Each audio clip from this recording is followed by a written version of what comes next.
Beyond the Badge is brought to you by the Edina Crime Prevention Fund and Edina Market and Deli.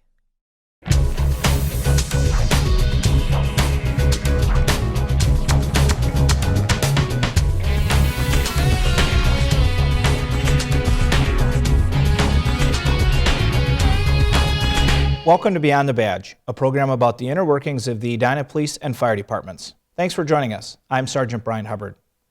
Earlier this spring, outdoor warning alarms went off unexpectedly at around 6 a.m. in Edina and across the rest of Hennepin County.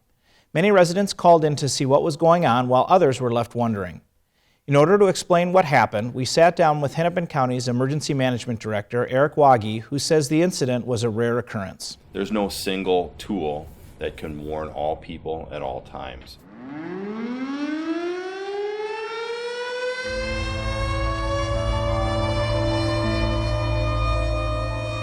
We call them outdoor warning sirens, and we call them outdoor warning sirens because the intent is that people who may be outside can be warned by the system. The outdoor siren system originally came from World War II. It was a system to notify people that an attack was imminent. Cities locate them, purchase them, and maintain the individual sirens. Together, they form a county-wide network.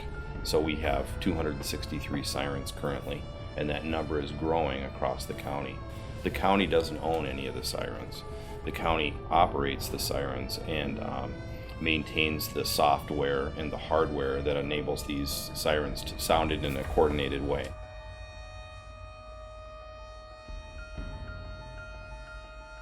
Part of the network requires that each siren get a time hack every day, a chronological, synchronization. So they're all knowing what time it is. So apparently, when that signal went out, instead of a time signal, a alert signal went out, and so they all activated.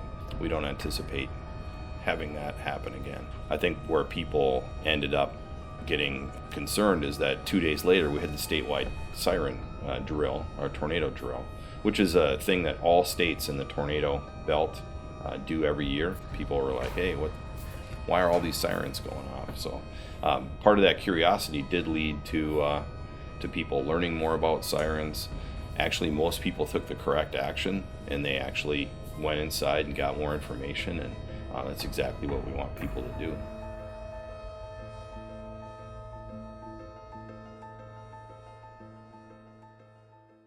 During a weather emergency, Hennepin County recommends following their Twitter feed and Facebook page for the latest local updates. Residents may also want to check out the National Weather Service's website as well. Recently, Edina police officers won several awards and region-wide recognition for their work. If I was going to leave one thing for you to think about is have a vision and set your vision high. This is Sergeant Kevin Raffadal speaking at the 21st Annual Special Operations Training Association Conference in St. Cloud, Minnesota. Raffadal was honored with a Lifetime Achievement Award for his work in presenting at this conference and for serving on the organization's board. The organization, also known as SOTA, provides annual training and networking for more than 400 SWAT officers from across the Midwest. I guess if I summed it up in one word, it's just humbled. And I remember being one of the young officers at this conference and watching all these older, more experienced SWAT officers, and I was at that stage where I was just trying to learn as much as I can and try and gain as much knowledge from them as possible. Raffadal began his career with Edina in 1997.